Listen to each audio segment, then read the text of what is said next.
Hello， 大家好，我係中原地產嘅 Helen。今日介紹嘅係屯門怡豐園。咁怡豐園咧係喺97年新鴻基喺屯門興建嘅。咁我哋當年咧都叫佢做半山豪宅嘅。咁97年去到依家啦，其實樓齡就已經29年噶啦。帶大家望下呢個29年嘅屋苑保養成點樣。事不宜遲，同你哋睇咗先。怡豐園係新鴻基於1997年喺屯門依山興建啲屋苑。當年被譽為屯門半山豪宅，分別有5座，合共提供556個私人住宅單位，間隔有520幾尺嘅兩房至到660幾尺嘅三房，亦有少量特色平台單位，屬於低密度較為清靜嘅屯門市中心後花園。怡豐園呢，就呢條斜坡呢，就係好多老人家就唔中意呢邊咯。咁但係亦都相對，因為呢一條斜坡呢，所以佢成個屋苑呢都冇乜其他嗰啲閒雜人等會上嚟佢個屋苑度，咁所以比較寧靜啲。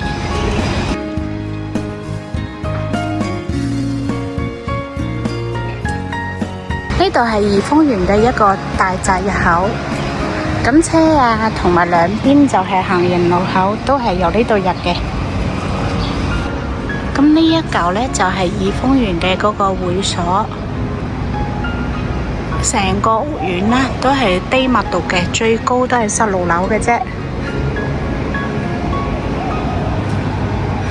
雖然係97年入伙，但係呢外牆啊都 keep 得好好，即係其實至今都已經29年樓齡噶啦。